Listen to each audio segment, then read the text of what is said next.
Quem confessa que precisa de sabedoria? Amém. Amém. Quem está ansioso para ouvir uma palavra de Deus?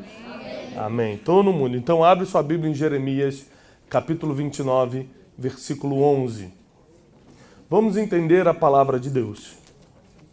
Se você não entender, que é o primeiro ponto, você nunca vai aprender.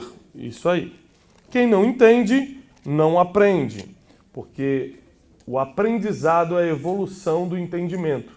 Você primeiro entende, depois você começa, através de estudos, a aprender. O objetivo é que no fim dessas segundas-feiras, se um dia acabar... Obrigado pelo amém, querida. Vou te dar um DVD no final. O objetivo é que você saia daqui aprendendo.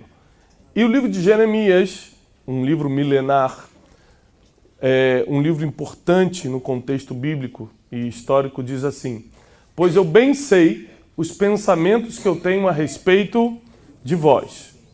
São pensamentos de paz e não de... para vos dar o fim que... Isso aqui é muito complicado, esse versículo, para quem não entendeu. É complexo, tá? É necessário muita sabedoria para desvendar, porque tem duas informações muito importantes aqui. Primeiro diz o seguinte, ó: pois eu bem sei os planos, os pensamentos que eu tenho a respeito de vocês. Quem está falando aqui? Deus. Está escrito ali. Diz o... Senhor. Tá. Então o Senhor tem planos para você. Amém. Glória a Deus. Deus tem planos, Deus tem pensamentos. São planos de bem, né, de paz e não de mal. Então tem gente que fala assim: é da vontade de Deus que eu esteja passando essa dificuldade financeira? Claro que não. É da vontade de Deus que eu esteja com esse problema no casamento? Claro que não. É da vontade de Deus que eu viva uma vida miserável aqui na terra, mas em compensação vou ficar no céu para sempre? Claro que não. Porque Deus te prometeu dois tipos de vida e só existem dois tipos de vida reveladas nas Escrituras. A primeira é a vida em abundância. E a vida em abundância só dá para viver na terra. A segunda é a vida eterna. E a vida eterna só dá para viver no céu. Muito bem. Então, se você não se encaixa em uma dessas duas vidas, no teu momento atual, você está fora dos padrões bíblicos. Porque o padrão bíblico é vida em abundância e vida eterna. Se você quiser vida eterna, a gente pode providenciar hoje no final do culto para você já encontrar Jesus. Né? Aí não tem problema. Amém, né? Quem quiser já partir, é engraçado, né? Que o crente, ele quer ver Jesus, ele só não quer morrer. E aí começa o problema, né? Quem quer ver Jesus? Tu, aleluia! Quem quer morrer? Silêncio terrível na igreja, ninguém quer. Mas a complexidade desse versículo tá porque ele faz planos ou tem pensamentos de paz e não de mal a respeito da gente. Mas olha a parte B do versículo. Para vos dar o fim que vocês esperam. O fim que vocês estão planejando. Ou seja, ele faz um plano para honrar o que você está esperando para o futuro. E aqui começou um grande problema, porque o homem não sabe projetar futuro. Pare para se imaginar daqui a 10 anos, quem é você? Daqui a 5 anos, quem é você? Como você vai estar financeiramente, na família, espiritualmente, ministerialmente? Quem é você daqui a 10 anos emocionalmente? Como é que está o seu casamento, suas finanças, sua profissão, seu emprego, seu ministério? Quem é você daqui a 5 anos? O ser humano tem um problema seríssimo em projetar futuro, em planejar futuro. E por isso muitas coisas não acontecem. Porque a Bíblia diz que ele faz planos de bem, planos de paz, mas para dar o fim que você espera. E com Deus, não sei se você já reparou, não funciona muito a generalização. O que você espera? Um plano tremendamente abençoado no fim. Ou seja, não adianta você... Todo mundo quer ter um fim abençoado. Mas a verdade é que o futuro é construído. Fala isso para a pessoa que está do teu lado. O futuro... ele é construído. Quem já escutou a expressão meu futuro está na mão de Deus? Levanta a mão. Quem já escutou? Onde está escrito isso? Onde está escrito que o seu futuro está na mão de Deus? Você não vai poder dizer porque não tem nada escrito sobre isso. Porque o seu futuro não está na mão de Deus. O seu futuro está planejado por Deus. mas não está decretado. Por que não? Quem tem filhos pequenos aqui? Muita gente. O pessoal gosta de fazer filho, né? Está todo mundo reclamando da crise, mas filho não para de vir. Uma maravilha. Eu tenho muitos planos para os meus filhos. Todos eles são planos de paz. Ninguém faz um plano de maldade para o filho. Tomara que cresça e fique pobre. Tomara que seja um ninguém quando crescer. Ninguém faz planos de mal para o filho. Sim ou não? Então, tudo que eu faço para os meus filhos, para a Júlia e para o José, tomara que sejam grandes homens e mulheres de Deus, que sejam médicos, engenheiros, professores, que sejam missionários. Todos os planos... Vou trabalhar para botar eles numa escola americana. Vou trabalhar para... Você só faz coisa boa, só planejamento bom. Tomara que eles falem 2 idiomas. Eu vou me esforçar para que eles tenham bons amigos. Vou me esforçar para que eles façam as melhores viagens que um ser humano pode fazer. Vou me esforçar para isso. Vou me esforçar para aquilo. Eu tenho muitos planos para os meus filhos. A pergunta da noite é, você que tem filho, qual é a garantia que eu tenho que os meus planos de bem para meus filhos vão se concretizar? Tem alguma garantia? Aliás, a maioria dos planos que os pais fazem para os filhos não acontecem. Ou seja, é exatamente essa situação desse versículo. Deus fez um plano para você, mas não quer dizer que vai acontecer. Por que os planos que eu fiz para os meus filhos podem não acontecer? Porque vai chegar uma idade que eles vão tomar a própria decisão. Vai chegar uma idade que eles vão escolher. Filho, eu queria tanto que você fizesse medicina. Não, pai, tá doido? Nasci para ser engenheiro, meu negócio é engenharia. Mas é meu sonho, eu fiquei 10 anos sonhando com isso. Pai, mas é a minha vida. Eu vou fazer engenharia. Mas vai ser aqui no Brasil, né, filho? Não, pai, vai ser lá no Japão. Que isso, meu filho? Fiz todo o plano aqui, já até comprei a casa ali. Para você ficar perto de papai, tá tudo certo. Não, pai, vai ser engenharia, vai ser no Japão. Ou seja, chega uma hora que os filhos escolhem. Sim ou não? Logo, o futuro não é decretado, não é construído pelo que eu acho ou pelo que eu planejo. O futuro é decretado e construído pelo que eu decido. As minhas decisões de hoje constroem o meu amanhã.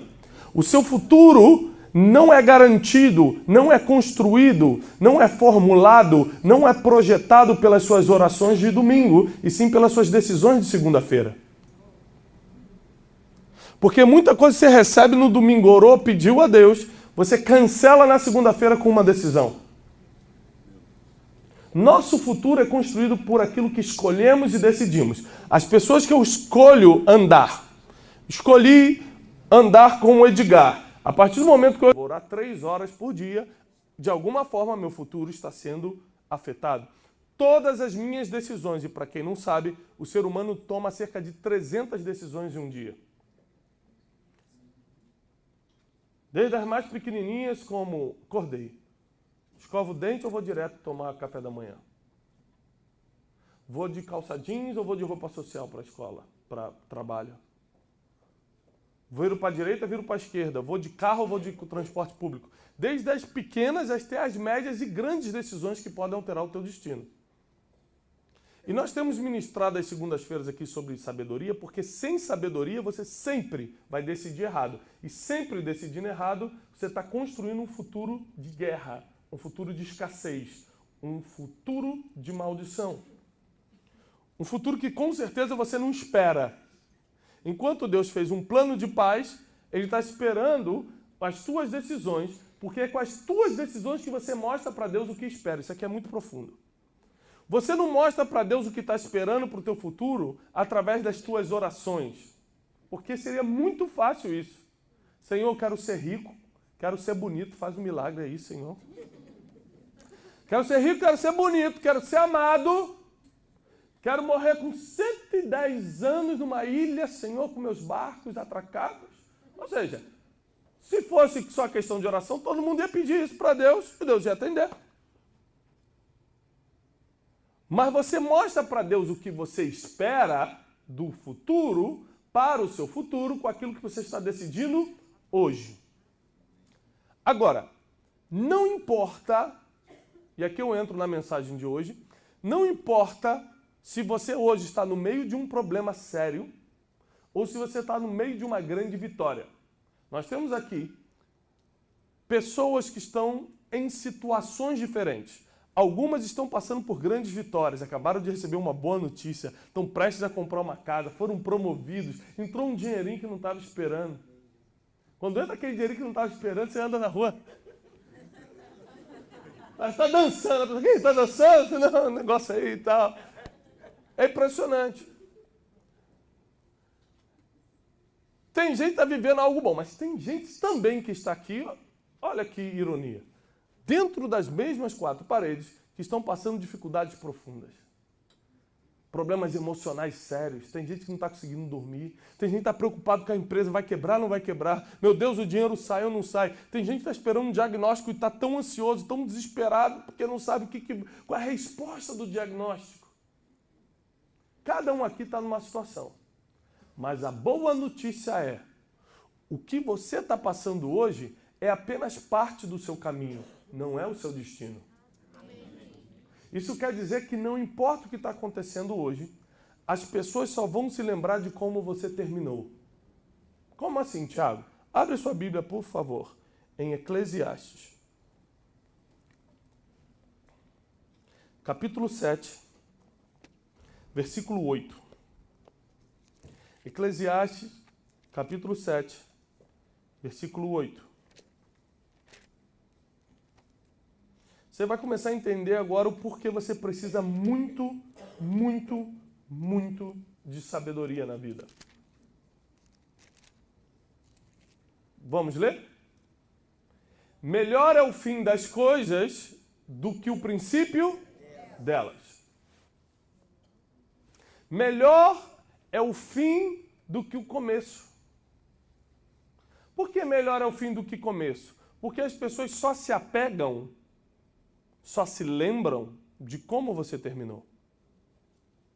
Deixa eu lhe contar uma história. Seu Antônio é um homem, 40 anos de casado, fiel. Um homem que era um excelente pai. Sempre abriu mão das suas coisas pessoais em prol dos filhos. Seu Antônio nunca deixou atrasar uma conta, ele se preocupava muito com a manutenção do lar. Seu Antônio era um homem fiel a Deus, inclusive. Não só era um bom frequentador de igreja, como também era fiel no dízimo e nas ofertas. Seu Antônio era um marido exemplar, sempre honrou a esposa, sempre a preferiu em honra, sempre deu o primeiro lugar, sempre foi aquele pacificador que todo mundo gostava. Depois de 32 anos de serviço, seu Antônio se aposentou. E uma vez já, com 1 ano de aposentado, estava no mercado fazendo compras sozinho, quando encontrou uma antiga colega de trabalho. Começaram a relembrar o tempo bom que viveram na repartição, tantos anos trabalhando junto. Estenderam para um cafezinho e aquele cafezinho os levou a um hotel. O único problema é que seu Antônio teve um infarto e morreu no meio da única infidelidade conjugal da sua vida. No outro dia, quando foram enterrar o seu Antônio, as mais de 250 pessoas presentes no enterro, nenhuma estava falando, seu Antônio, que gente boa, me ajudou tanto. Lembra quando ele me emprestou aquele dinheiro quando eu precisava, nunca me cobrou? Olha, seu Antônio, 40 anos, deu toda a vida pelos seus filhos, 40 anos sendo fiel. Olha, 40 anos na igreja, ajudando os irmãos, sendo fiel em tudo. 40 anos, olha, sempre apoiou a esposa, nunca levantou a mão contra a esposa. Sempre... As pessoas não falavam isso. As pessoas só falavam assim, olha o que acontece com o adúltero aí. Olha o que acontece. Viu? Adúltero. Isso aí já devia estar acontecendo há muito tempo. Isso aí. Para Deus ter levado assim, tem mais coisa. Vai vir outra família aí, vai aparecer. Daqui a pouco é teu filho chorando.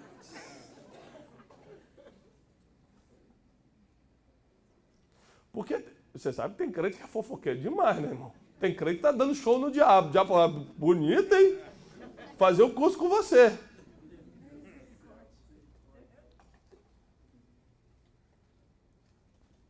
As pessoas não se lembraram de 40 anos de fidelidade. As pessoas lembraram de um dia de infidelidade. Eu já dei essa ideia para vocês em outras segundas-feiras para poder entrar no assunto de hoje.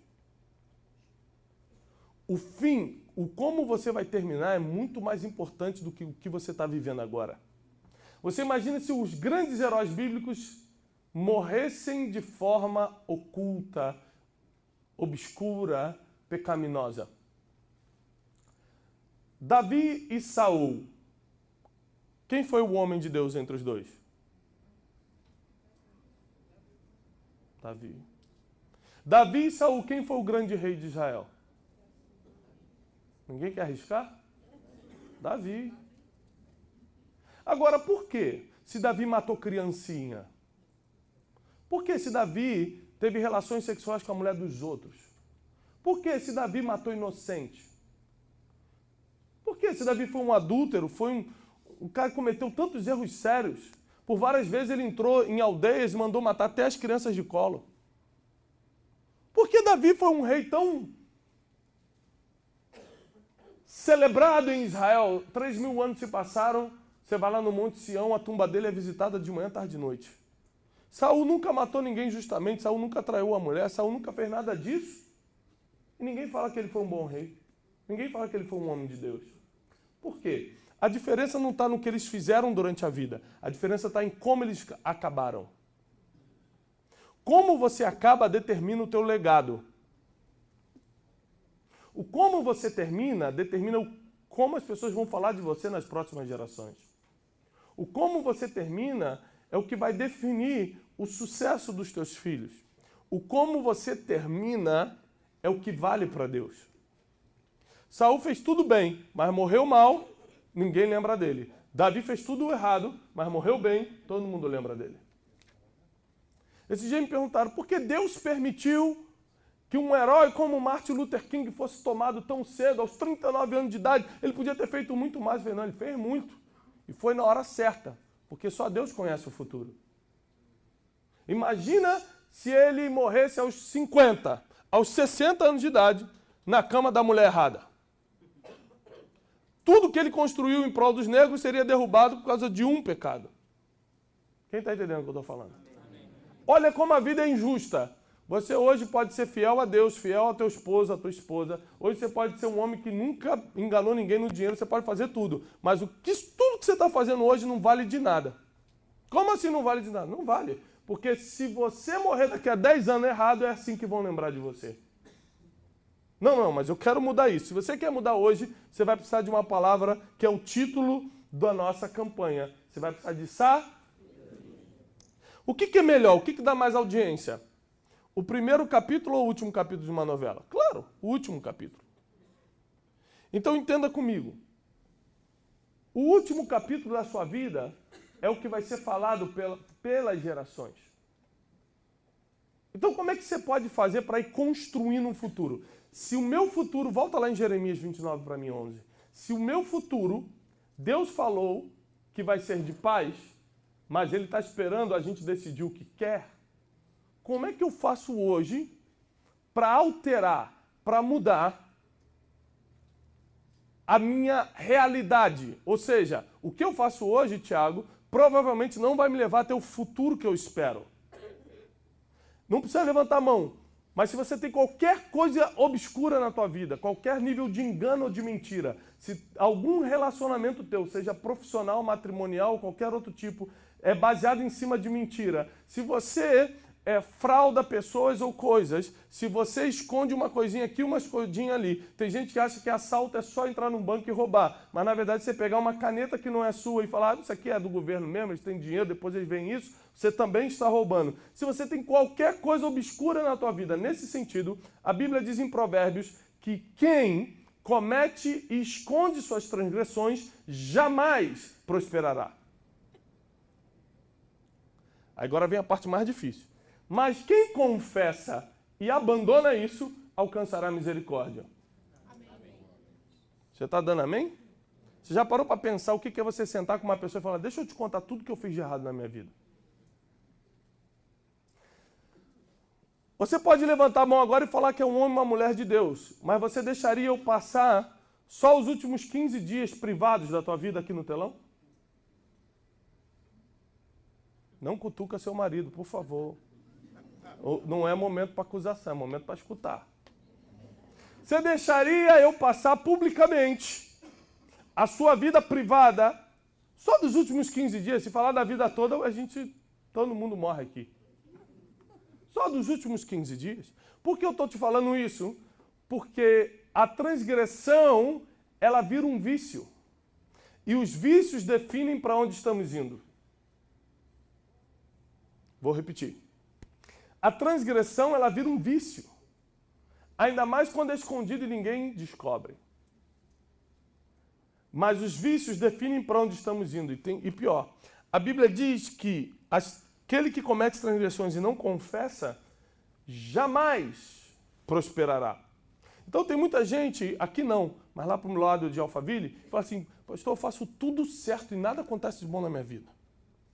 Tá aquele dinheirinho para sair, não sai. Quando as coisas vão acontecer, não acontece. Eu achei que ia fechar o negócio, não fechei. A pessoa falou que é tudo certo, era para sexta-feira e não foi. Por quê? Porque jamais prosperará quem tem algo escondido diante de Deus. Então a nossa vida, andando com sabedoria, vai nos tornando também pessoas nobres. A nobreza está muito ligada à transparência e a tantas outras coisas que outro dia a gente vai compartilhar.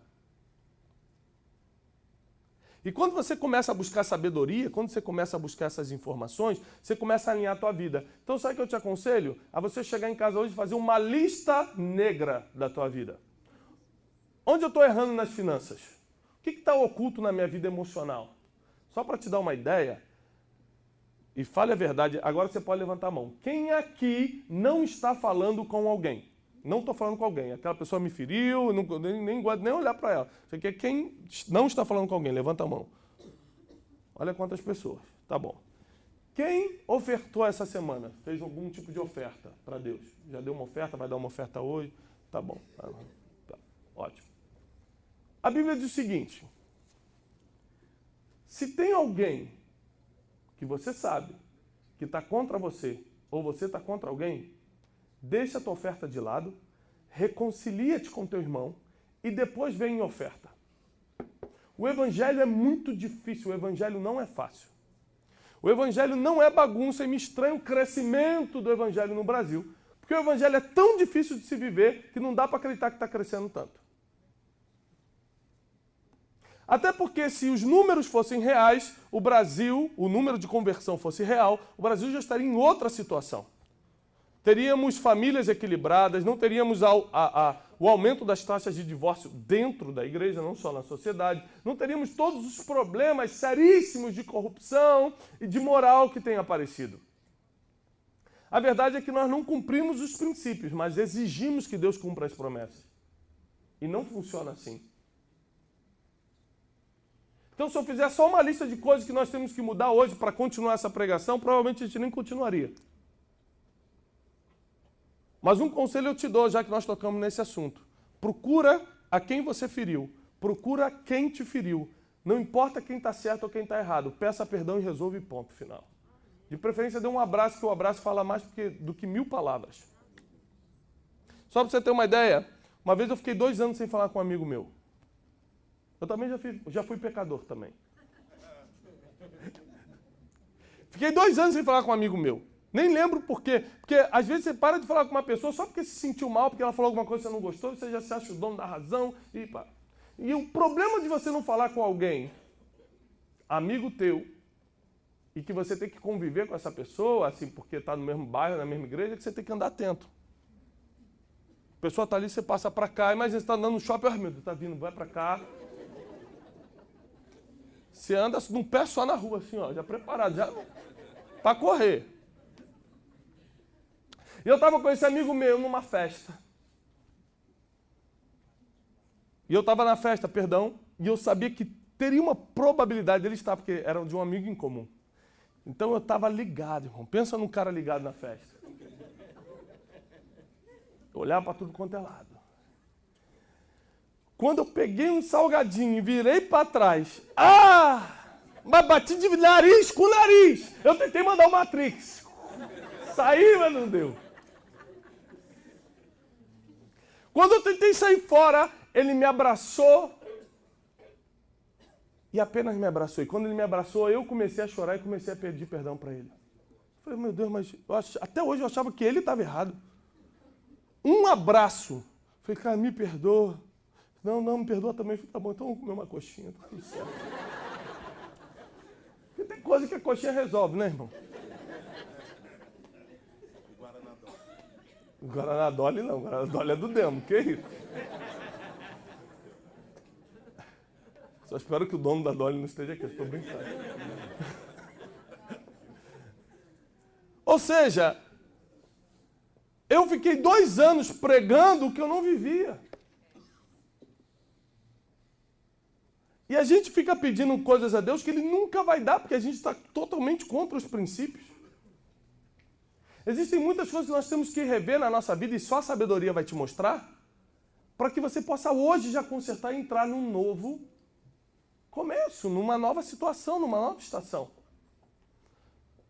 Você lembra como quando aquele jovem rico, em Mateus 19, aborda Jesus e fala assim, bom mestre, o que eu tenho que fazer para herdar a vida eterna? E Jesus falou assim para ele, por que me chamas de bom? Sabe por que Jesus falou isso? Por causa de uma tradição judaica antiga e até hoje acontece, de você não chamar ninguém de bom até que ele tenha completado a obra. Experimenta chamar um pedreiro de bom antes que ele acabou o teu banheiro. Pedreiro você não pode elogiar nem quando ele acabou tudo, irmão, porque dá um jeito de quebrar depois. Se você falar, tá chegando na hora, hein, seu Antônio? Ah, prepara que no outro dia ele vai chegar às 11 horas. O que é isso? Desculpa os pedreiros, se tem pedreiro aqui, eu estou brincando. O que é isso? Ninguém pode ser considerado bom até terminar a obra. E Jesus não tinha terminado a obra dele, até ele tinha risco de falhar. Jesus tinha risco de falhar? Claro. Tanto que no final ele falou, se possível, afasta de mim esse cálice, eu quero sair fora. Eu não estou aguentando, mas seja conforme a tua vontade. Nós temos errado por não conhecer as Escrituras. Nós temos errado por não conseguir criar o nosso futuro.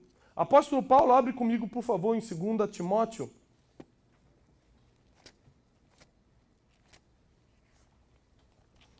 Segunda carta a Timóteo. Capítulo 4, versículo 7.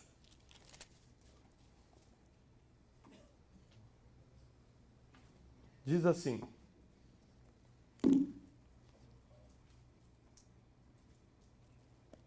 combati o bom combate, acabei a carreira e guardei. Pronto, últimos dias da vida de Paulo. Ele presta contas. Eu combati o bom combate, eu acabei a carreira e guardei a fé. Eu fiz tudo direitinho. O profeta Samuel, quando já estava para morrer também, lá no seu primeiro livro, ele diz o seguinte: eu vou parar, tenho servido a essa nação e a essa geração desde a minha mocidade, que se juntem os 12 líderes das tribos. E veio toda a nação com os 12 líderes da tribo, e ele falou assim, se eu falhei com alguém, se eu roubei alguém, se eu defraudei alguém, se eu aceitei dinheiro para ser mais justo com o outro, se eu fiz qualquer coisa, fale-me agora, porque eu vou restituir, porque eu estou entregando o ministério. Eu já vou morrer, estou acabando. E todos os 12 cabeças das tribos falaram, em nada falhaste conosco, em nada nos roubaste, em nada foste infiel. Então ele falou, então eu guardo a carreira agora, eu guardo a fé, eu acabo a carreira. Ou seja, esses homens são lembrados pelo fim que tiveram. Esses homens foram lembrados porque foram fiéis até o fim. A Bíblia tem uma coisa muito profunda com o fim. Fala assim, ó, aquele que for fiel até o fim, receberá a coroa. Jesus Cristo foi obediente até a morte de cruz. Ele foi obediente até o fim. Só que como é que eu construo esse fim? Como é que eu posso garantir que a minha empresa vai terminar bem, que a minha família vai terminar bem? Como é que eu posso saber que o meu ministério vai terminar bem? Quantas pessoas começaram e não acabaram? Levanta a sua mão. Quantos de vocês aqui já começaram alguma coisa e não terminaram? Só todo mundo. Só alguns de todos. A gente começa a empresa e para na metade. A gente começa relacionamento e desiste. A gente começa a empreender alguma coisa e fala, tá muito difícil. E aí, por exemplo, a gente abre um empreendimento. Aí você olha pro vizinho, o vizinho trocou de carro e fala, rapaz, meu negócio não tá indo bem não. O negócio agora é vender seguro, olha lá, o rapaz tá vendendo seguro, já tá. Aí, a grama do vizinho sempre é mais verde, porque você não está por dentro do problema, você não está vendo o que ele está passando. Então você acha que ele está se dando bem, para o teu negócio no meio e parte para um próximo negócio. E nunca termina nada. Nunca termina nada. As pessoas fazem isso porque sem sabedoria você não tem nem certeza do que está fazendo.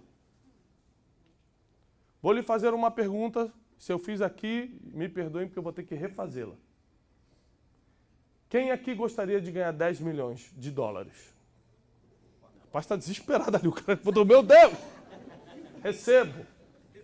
Quem gostaria? Todo mundo gostaria. Não, a Pedro não está precisando. 10 milhões de dólares. Pare para pensar agora. Quando você abre aquela tua conta, está sempre com menos 30. O gerente do seu banco sempre te ligando e não é para dar bom dia, é para perguntar, e aí, vai cobrir? Aquela dificuldade louca. De repente você abre e tem, nem sei quantos dígitos são, é tanto que não dá nem para contar. 10 milhões na conta. O que você faria? Qual seria a tua atitude amanhã? Para onde você iria? Olha, irmã, não promete que você não vai cumprir. Amém. Então se ganhar, vai? Então tá bom. Se ganhar, ela vai comprar o imóvel da igreja. Amém? Note o nome dela ali que eu não sei qual é, mas vocês já viram quem é. Porque se você pegar esses 10 milhões e fizer alguma coisa que você já não esteja fazendo hoje, quer dizer que a tua vida hoje não tem propósito. Você vai ter que dormir com essa aí hoje. Vou repetir, porque você não entendeu. Entendi, falou assim, não entendi nada, repete, volta. Porque se 10 milhões vai mudar o que você vai fazer amanhã, quer dizer o que você está fazendo hoje é sem propósito. Porque se você me der 10 milhões hoje, eu estou aberto a doações, amanhã a minha vida continua a mesma, eu só vou potencializar algumas coisas, mas vou continuar dando aula, vou continuar pregando, vou continuar com a mesma família, na mesma igreja, fazendo as mesmas coisas. Vou potencializar talvez uma casa, vou potencializar talvez um carro, eu potencializo o que me facilita a vida, mas não mudo minha vida, porque minha vida está firmada em um propósito. Por quê? Porque eu estou construindo o meu fim. Então nem dinheiro, nem oportunidades, nem pessoas podem mudar a construção que eu estou fazendo do futuro. E quando eu chegar no meu fim, eu não vou olhar para trás e falar, só estou passando isso hoje porque o apóstolo César me prometeu e não cumpriu. Só estou fazendo isso hoje porque meu pai era para ser presente e foi ausente. Ou seja, é claro, quando tudo começa a dar errado, nós precisamos terceirizar a culpa para nos sentir melhor. Para ter razão de continuar. Mas a verdade é que você tem a oportunidade hoje de começar a plantar sementes de inteligência agora para colher no futuro. Para projetar o futuro, porque Deus está esperando que você mostre para Ele o que você está esperando. Mas o que essa pessoa está esperando? Eu fiz planos de bem, mas conta para mim, através das tuas decisões e escolhas, o que você realmente está esperando. Os meus filhos vão se comunicar comigo, eles vão revelar o que esperam da vida deles quando eles começarem a decidir. Você imagina, qualquer coisa que eu perguntar para eles agora, na idade que eles têm, o que você quer ser, filha? Ele fala assim, ela falou assim esses dias para mim, o que você quer ser, filha? Ela falou, pai, eu já estou decidida, ou eu vou ser médica ou enfermeira. Aí ela me olhou, pai, quem ganha mais, o médico ou o enfermeiro? Eu falei, já tá a maldade chegando já, né? Quem ganha mais? Eu falei, um médico. Ah, não, então você é médico. Ou seja, ela vai ser médico? Sim ou não? Sei lá. Não tem a mínima ideia. Ela tem 7 anos, o que ela está falando não tem noção. Assim somos nós falando com Deus. Deus, eu quero ser médico. Deus, mas você só tem 7 anos, você não sabe o que você está falando. Não, mas é isso que eu quero, Deus. Me dá, Deus. Me dá, Deus. Por favor, Deus. E a Bíblia diz que quando você bate muitas vezes na porta, ela abre. Tem muita gente que recebeu de Deus o que não era para receber. Foi Deus que deu? Foi, porque todas as coisas estão na mão dele. Quem pediu? Você. Como é que se fala você em francês, pastor Carlos? Hã? Trois? Vous? Você está todo mundo sabendo francês aqui, gente? O que está acontecendo? Ah, é? Vous? Votre? Ou seja, quem escolheu foi votre.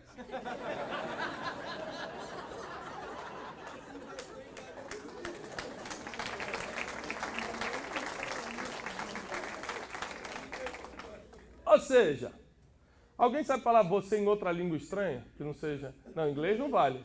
Ah, you. Hã? Yay? É em que... Holandês? Mas bem que eu reparei que essa hora da Holanda mesmo. Eu estava olhando aqui. Essa aí é holandesa. Ou seja... Presta atenção.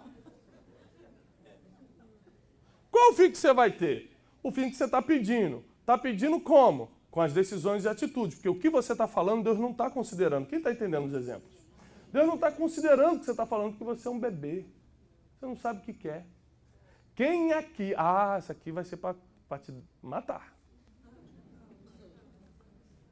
Quem aqui já lutou muito por alguma coisa? Por exemplo, um carro. Fala, quando eu comprar esse carro, mas meu Deus, vou ser feliz. Quando comprou o carro.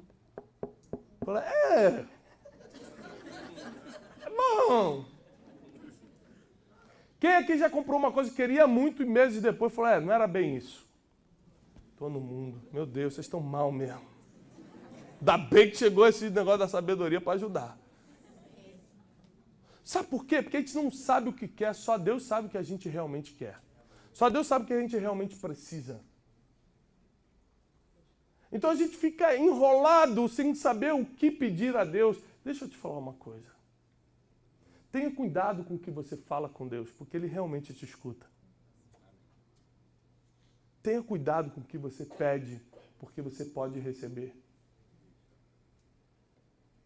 As pessoas hoje não estão confiando mais em Deus, elas estão confiando no que querem.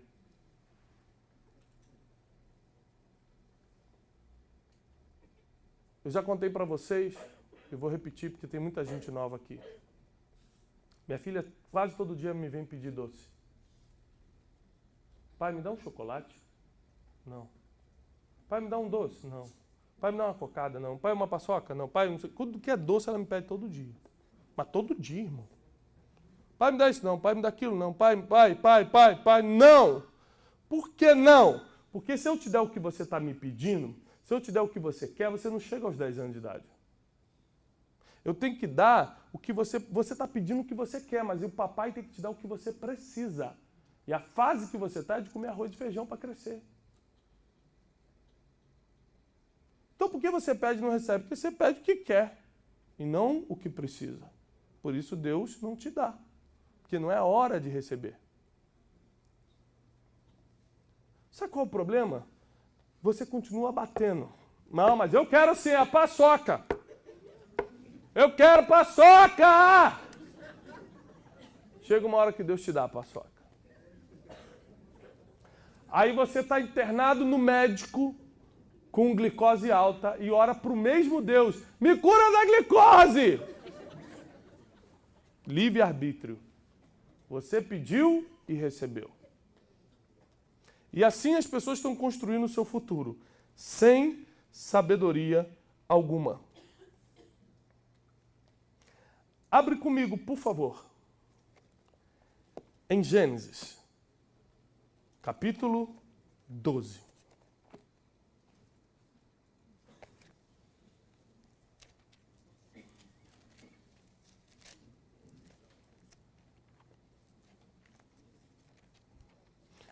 versículo 1, um dos versículos mais famosos da Bíblia. Diz assim: Ora, o Senhor disse a Abrão. Anote bem isso aí, tá? O que ele disse? Sai da tua terra. Número 1, sai da tua terra. Número 2, sai da tua terra. Número 2, sai da onde?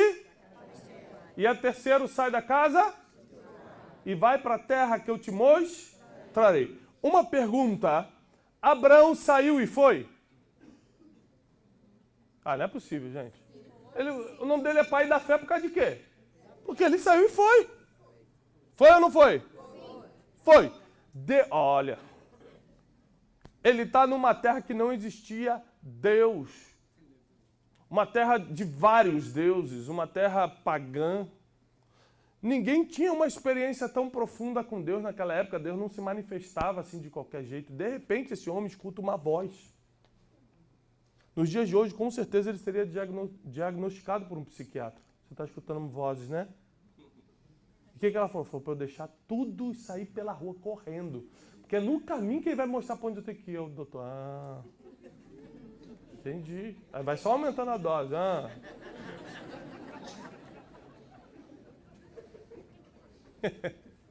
É ou não é, pessoal?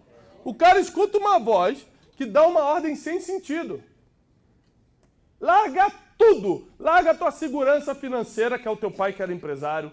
Larga a tua segurança emocional, que é a tua família, teus parentes, tua infância aí, as ruas que você cresceu. Larga tudo isso e vai sem destino, que eu te mostro para onde você vai. Ah, gente, tem que ter muita fé. E esse homem teve fé. Ele largou a segurança financeira dos pais, largou a segurança emocional da família, dos parentes, largou tudo e foi. Fé ele tinha.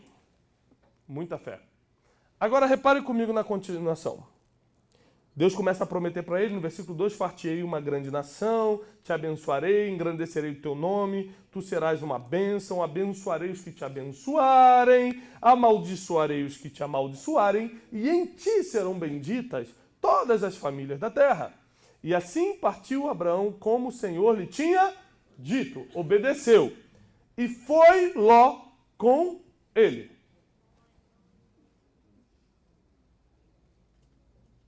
É engraçado que ninguém entendeu nada e ficou olhando para a televisão. Não entendi, não. Vamos repetir os 3 pontos que Deus mandou ele fazer. Sai da tua, sai da tua e sai da casa. E Ló era sobrinho. Sobrinho é parente? Hã? É. Aí ele obedece a Deus, porque tinha fé, mas não tinha sabedoria para escolher quem ia com ele. Fé suficiente, sabedoria negativa. Na escolha de quem seria seu companheiro de viagem, seu destino foi alterado. Porque a ordem é de Deus, mas a escolha é tua, sempre. Deus não pode interferir no teu livre-arbítrio, isso tem que ficar claro nesses dias. Deus não pode interferir no teu livre-arbítrio. É por isso que na hora da decisão ele nunca está contigo. Jesus na cruz, Pai, por que me desamparaste? Não é que eu não estou contigo, não é que eu te desamparei. É que você está decidindo, eu não posso estar nesse momento. Senão não existe livre-arbítrio, senão você é só um boneco de marionete, eu estou brincando com você. No final sou eu que decido mesmo. Não, escolhe. Depois você escolhe, eu entro. Seja para te honrar ou para te corrigir. Honrar pela decisão correta ou te corrigir pela errada. E ele decide, Abraão, levar Ló consigo. É claro, Ló era mais jovem, Ló seria uma segurança física para o caminho, andar com Sara, com aqueles camelos, atravessar um deserto inteiro, atravessar nações, não devia ser tarefa fácil. Ele precisava de uma segurança até emocional, ter alguém para conversar, alguém para apoiar, para dar aquele tapinha nas costas. Vai, falta pouco, você consegue. Porque tem gente que ainda que tenha fé para obedecer a Deus, quer ajudar Deus escolhendo alguém para ir no caminho. Quer levar, qual é o nome um patuá. Lembra do patuá aquele? Quer levar, vai que dá errado, vai que Deus muda o negócio, tem um negocinho aqui para, né, padre, dar uma ajudada forte aqui. Dar uma fortalecida. Então ele levou Ló como um amuleto, como uma oportunidade, como alguém para fortificar sua inteligência, sua vida emocional. O problema no capítulo 13, ou seja, um capítulo depois, no versículo 7 diz assim, 13, 7. E houve grande contenda entre os pastores de Abraão e os pastores de gado de Ló. Os cananeus e os perizeus habitavam então na terra.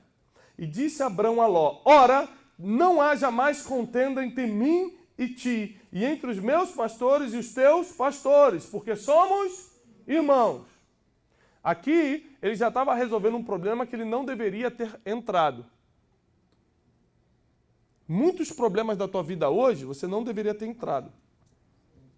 E cada problema que você está vivendo hoje, de alguma forma está alterando o futuro. E é pelo futuro, ou seja, por como você vai terminar, que as pessoas vão lembrar de você. Guarde isso na mente, você saber o porquê dessa palavra. Continuando. Não está toda a terra diante de ti? Eia, pois aparta-te de mim, ou seja, sai fora. Se escolheres a esquerda, eu irei para... E se a direita escolheres, eu irei para... Esquerda. Ou seja, você que entende um pouquinho do português, para uma pessoa falar essas palavras que estão escritas na Bíblia, ela estava tranquila ou nervosinha? Amado, eu queria conversar contigo hoje, para nós entrarmos num acordo. O acordo é bem simples. Se você escolher a esquerda, eu irei voluntariamente para a direita. Mas caso o amado escolha a direita, não tem problema, eu irei para a esquerda. É assim que você dá uma notícia dessa? Fala assim, meu irmão, não tem mais briga entre eu e você. A gente é irmão, não estou te aguentando mais. Vai para a esquerda que eu vou para a direita. E se você for para a direita, eu vou correr para a esquerda. Ou seja, um problema que ele não precisava estar passando. Perdeu o gado, perdeu a segurança que tentou levar pelo caminho. Agora, escute o pior depois. Versículo 14. E disse o Senhor a Abrão, depois que Ló se apartou... Vamos, peraí, preste muita atenção nisso. E disse o Senhor a Abrão, depois, fala comigo, depois. Depois que Ló se apartou dele. Olha o que Deus disse para ele. Levanta agora os teus olhos. Por que levanta os teus olhos? Porque Ló em hebraico significa véu. Ele obedeceu a Deus, mas levou um véu para os seus olhos. E sem sabedoria, somente com fé, você vai obedecer a Deus. Você vai crer que tudo é possível, mas sempre vai ter um véu diante dos seus olhos. E você não vai conseguir ver o óbvio. E você não vai conseguir tomar as decisões mais simples da vida. Tinha um véu nos olhos de Abraão. Ele não conseguia ver o óbvio. Qual o óbvio? A palavra vai revelar agora. Levanta agora os teus olhos e olha desde o lugar onde estás, para o lado do norte, para o lado do sul, para o oriente e para o ocidente. Olha só, olha para o norte, olha para o sul, olha para o oriente e olha para o ocidente. Olha para o norte, olha para o sul, para o oriente e para o ocidente. Olhou? Olhei. Continua aí. Porque toda essa terra que vês, te hei de dar a ti e a tua descendência para sempre. Quando ele sai de Ur dos Caldeus, a palavra é, vai para a terra que eu te mostrarei. Deus só mostra quando Ló sai do lado dele.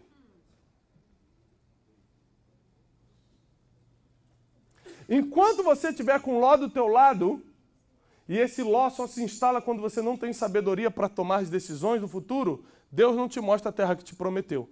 É por isso que tem gente que morre do jeito que morre, termina do jeito que termina, não conquista nada, começa e nunca consegue acabar, tudo fica pela metade, não consegue se relacionar com ninguém, começa um negócio, parece que vai entrar o dinheiro e nunca entra, nada dá certo, porque ele decidiu levar um Ló consigo, um véu para os seus olhos.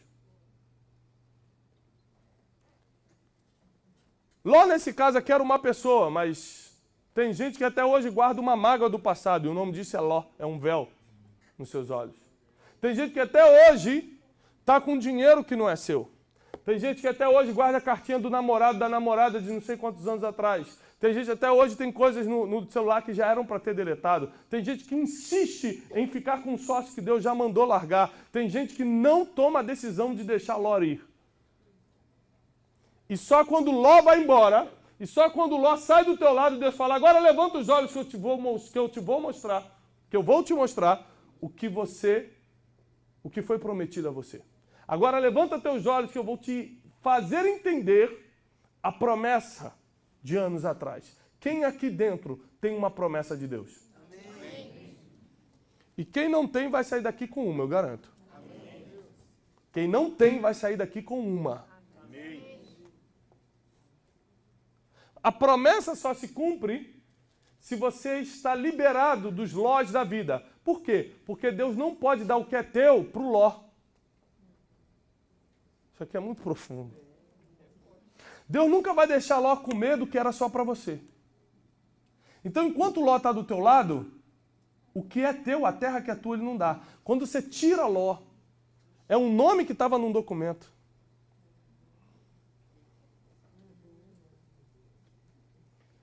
É uma pessoa que estava do teu lado, é um sócio que você já sabe, é um amigo, uma amizade. Porque as más amizades corrompem os bons costumes. Você já conhece a palavra, você só não pratica, mas conhece bem.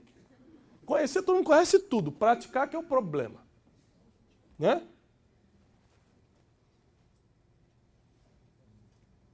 Quando Ló sai do teu lado, prepare-se. As coisas começam a acontecer. Agora, para que a gente vai ter que tirar Ló do nosso lado se ele nem deveria ter entrado? Ai. Por que nós vamos ter que retirar algo que Deus não mandou colocar? Porque não temos sabedoria para escolher.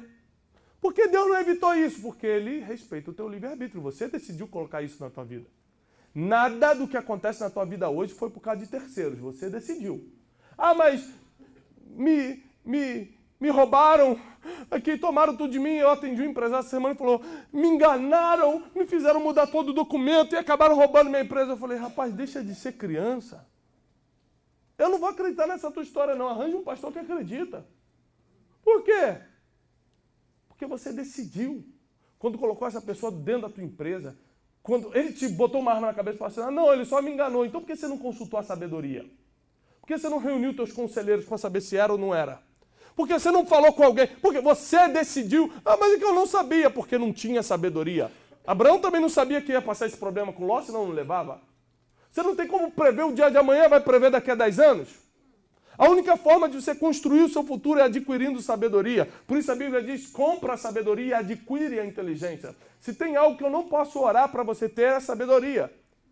Eu posso orar por muitas coisas, eu posso orar para que você tenha unção, eu posso orar por transferência de poder, transferência de riqueza, até transferência de riqueza a Bíblia dá respaldo para isso. Agora, transferência de sabedoria eu nunca vi. Porque tem que comprar sabedoria. O que você precisa para virar a chave que está faltando na tua vida e abrir a porta do teu futuro é sabedoria. E nós temos falado incansavelmente às segundas-feiras aqui, pague o preço que for para ter a sabedoria, ande com as pessoas melhores do que você, leia os livros certos, escute as pregações certas, faça o que você tem que fazer para crescer, para se desenvolver, para entender. Porque senão você não vai reconhecer o Ló que está do seu lado na sua vida, você nem sabe onde está errando sem sabedoria. Nenhuma pessoa anda comigo, nenhuma pessoa aperta a minha mão, nenhuma pessoa, aperta a mão no sentido de fechar negócio, nenhuma pessoa está do meu lado se a sabedoria não tenha liberado ela de estar comigo. Porque eu sei quanto vai me custar tomar uma decisão errada agora.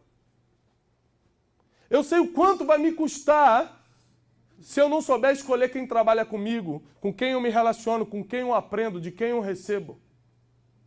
Eu sei o quanto vai me custar se eu colocar um Ló na minha caminhada agora. É fácil no início. Sabe por que você coloca... Ah, isso aqui... Você sabe por que coloca Ló na sua vida?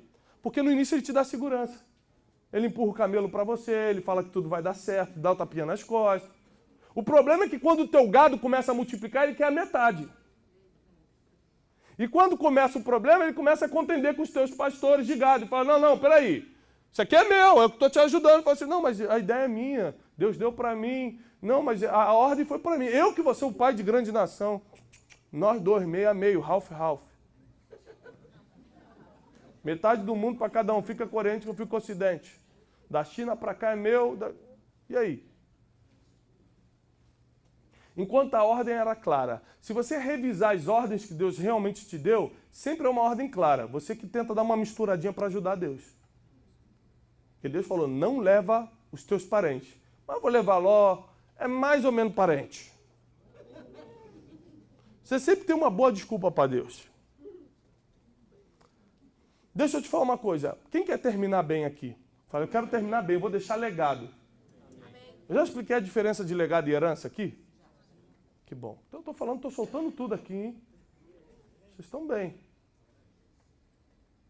Presta atenção nisso. Você quer terminar bem? Comece a selecionar então agora quem anda do teu lado, de quem você toma conselho,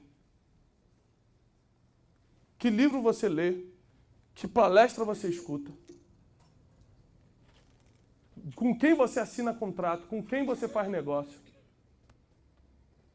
Começa a mudar tudo e tenta localizar se tem algum Ló na tua vida, ou seja, alguma coisa que você decidiu colocar para te dar um apoio emocional no início, porque isso vai virar um grande Ló lá no futuro. Isso vai virar um grande problema no futuro e vai dividir o que você tem. Sabe qual é o pior? Talvez você nem conquiste o que deveria ter, porque Deus não pode dar algo para Ló comer junto. Porque é só para você. E o que é para você é teu. E o que é de Ló é Ló. Deixa Ló embora para Deus dar o que é de Ló para Ló. Mas o que é teu, é teu. E você precisa pagar o preço da sabedoria, eu repito, porque isso foi o que mudou minha vida. Eu paguei o preço da sabedoria. Quantas vezes eu deixei de comprar coisas para mim, para dentro da minha casa, para poder ir a algum lugar onde tinha um sábio ensinando alguma coisa, escutar um pouco e aprender? Quantas vezes? Quantas vezes eu tive que comprar passagem de avião para ir do lado de alguém, não tinha nada para fazer no lugar que ele estava indo, mas só para ficar aquelas horas do avião escutando, aprendendo, anotando. Tem gente que está sempre esperando uma resposta certa, mas está fazendo a pergunta errada. E as perguntas são mais importantes do que as respostas. A Bíblia diz, quando Jesus aparece aos 12 anos de idade, que ele crescia em estatura, em conhecimento e em sabedoria. Porque sem sabedoria até Jesus tomaria a decisão errada. Se você refletir nas suas últimas decisões, se você refletir agora nas suas últimas escolhas, se você refletir agora nos seus últimos contratos, se você refletir agora nas suas palavras, porque se tem uma coisa que a sabedoria te dá é controle nas palavras. Quantas pessoas se afastaram de você pelo que você falou? Quantos negócios deixaram de andar porque você foi precipitado no falar? Quem aqui estava com o negócio praticamente fechado, aí começou a contar para todo mundo e o negócio não aconteceu? Todo mundo. A história é antiga. Por quê? Porque não se fala o que está para acontecer. Isso só a sabedoria te ensina ou 40 anos apanhando. Um dos dois, você escolhe. Ou adquire sabedoria agora, ou quando tiver lá para os 70 anos, você fala, isso tudo aconteceu porque eu falei demais. A sabedoria te ensina agora, não importa a idade que você tenha. Eu lembro de uma oração que eu fiz aos 15 ou 16 anos de idade. Eu dobrei meu joelho e falei, Senhor, eu quero ser um jovem com 20 anos, com cabeça de 60. E uma coisa que sempre falaram para mim, até minha esposa falava para mim, você é muito velho. Foi porque eu pedi isso a Deus. E meu filho tem 3 anos de idade e a gente fala assim, mas o José é muito velho. O José não quer ficar sem camisa, o negócio dele é fazer o que eu faço. Mas por quê? Porque a sabedoria te dá um aspecto de maturidade. Eu não consigo fazer o que um jovem da minha idade faz. Para quem não sabe, eu tenho 23 anos. Recebe aí a palavra profética. Você riu um pouquinho. Olha, gente, olha. Estou brincando. Tenho 35. Não deixo de ser jovem. Mas por quê? Como é que a sabedoria chegou se eu não estou na idade da sabedoria? Como assim a idade da sabedoria? Que depois de muitos anos apanhando e tal, se você refletiu em tudo, aprendeu com a vida, lá pelos 50, 60 anos de idade, você começa a equilibrar as decisões, começa a falar menos, né? Começa a investir melhor, começa a ver quem é ló e quem não é na tua vida. Quem aqui durante a administração dessa palavra já reconheceu um ló na sua vida? Pelo menos levanta a mão. Só a igreja toda, amém. A gente vai fazer um culto de libertação agora no final, fica tranquilo. Vou botar só minha roupa branca que eu trouxe, tá ali. Vou fazer a limpeza mesmo, vai ser a limpeza.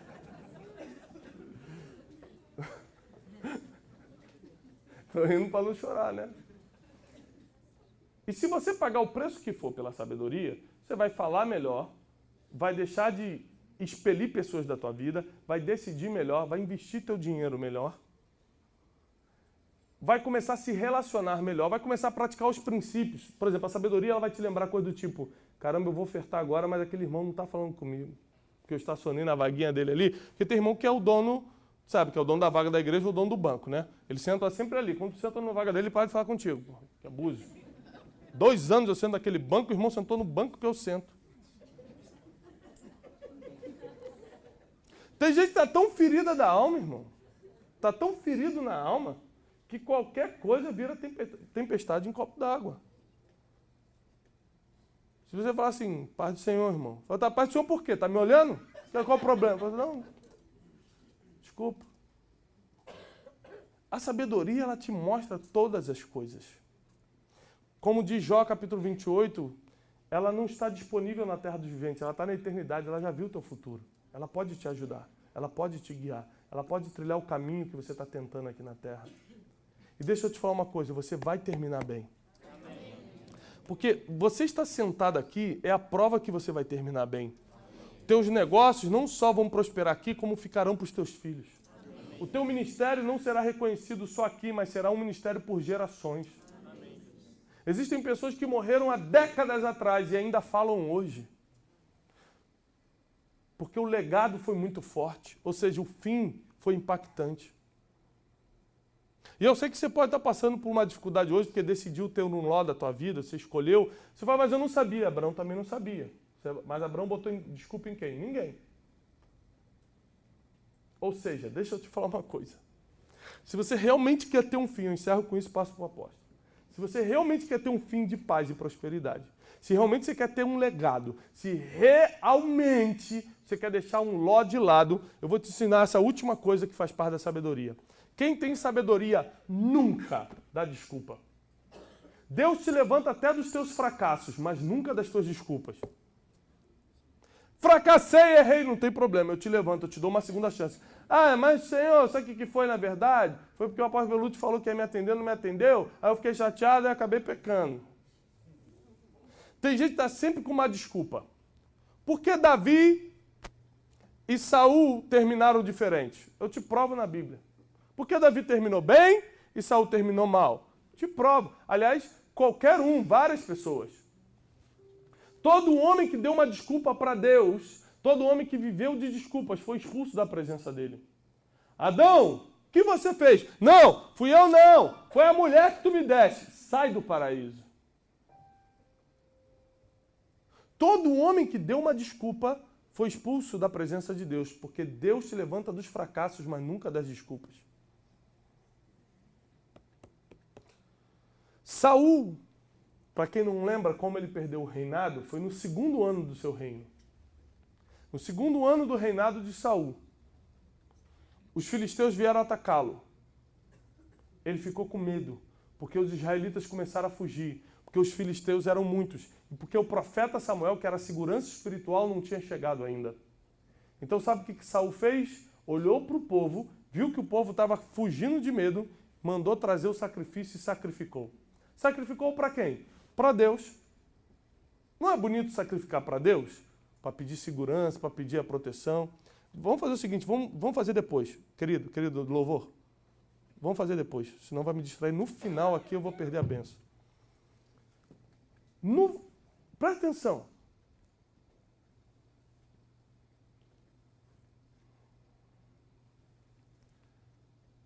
Saul obedeceu a Deus em várias coisas, foi fiel a Deus em várias coisas, foi colocado como rei em Israel, ficou ali, permaneceu. E quando foi sacrificar para o Senhor. Só tinha um problema. Tinha uma ordem que ninguém poderia sacrificar sem a presença do profeta. Reparem isso. Ele fez algo que era certo, sacrificar para Deus, mas fora do tempo. E quando ele sacrifica para Deus fora do tempo, por que fora do tempo? Porque o profeta não tinha chegado. Quando Samuel chega, fala, o que você fez? Porque toda vez que você errar, Deus vai colocar alguém do teu lado para corrigir. Por isso que a Bíblia em Provérbios cita mais de 19 vezes: ama a repreensão e acharás a vida. Ama a repreensão e habitarás com a sabedoria. Ame, abrace a repreensão para que eu dê descanso à tua alma. Ou seja, a repreensão é de Deus. Deus só repreende a quem ama. Da mesma forma que você vê um pai que não corrige seu filho, duvide do amor desse pai. E Samuel chega e fala, o que você fez, Samuel? Aí Samuel fala para Saul, o que você fez? Saul respondeu, claro, você queria que eu fizesse o quê? O povo estava com medo, você estava demorando e os filisteus estavam avançando. Sacrifiquei mesmo. Samuel vira para Saul e fala, hoje Deus toma o teu reino. Hoje tu serias estabelecido em Israel para sempre, mas pelo que você fez, ou seja, porque você deu uma desculpa, eu tomo o teu reino. Deixa eu te falar uma coisa. Alguém aqui sabe quantos anos Saul reinou sobre Israel? 40 anos. Aqui a gente tem um problema matemático então.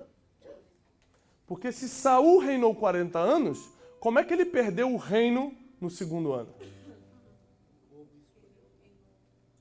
Porque Deus só toma o que ele te deu.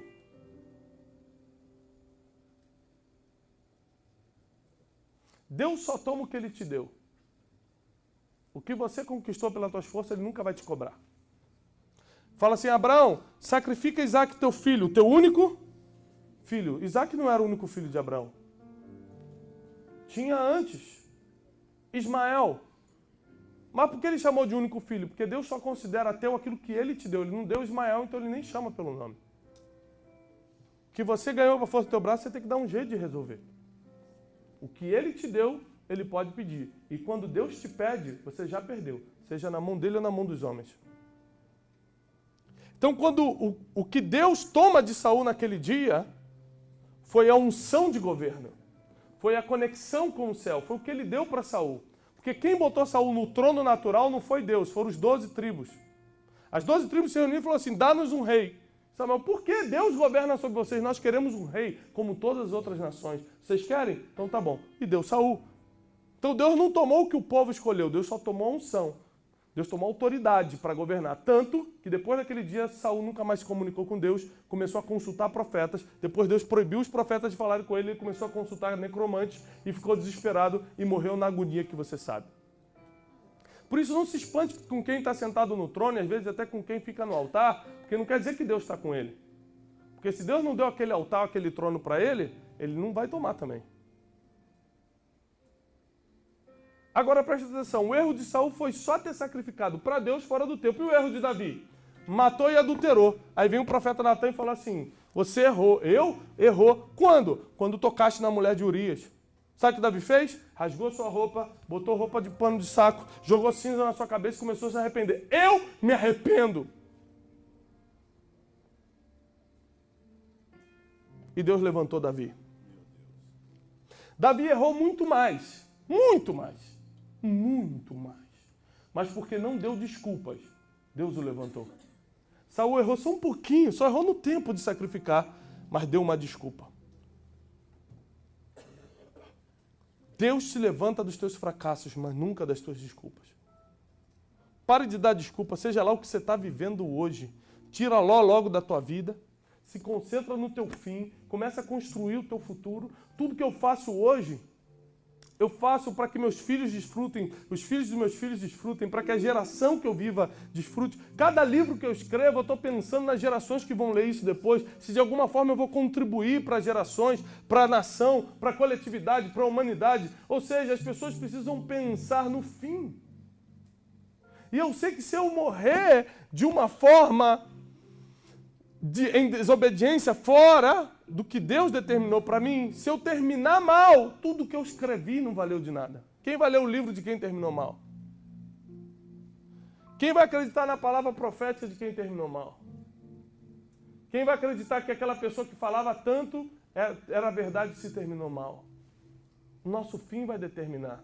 Nosso fim é forjado pelas nossas decisões. Nossas decisões são tomadas com sabedoria. E a sabedoria não está disponível na terra dos viventes. Então hoje, se você não se conectar com o que Deus tem para você agora, dificilmente você vai criar o teu futuro. Eu fiz plano para vocês, diz o Senhor. São planos de bem e não de mal. Para vos dar o fim que vocês esperam. Fale para Deus hoje o que você está esperando. Fale para Deus o que você está esperando, porque Ele pode te dar. Cuidado com o que você pede, porque Ele pode te dar.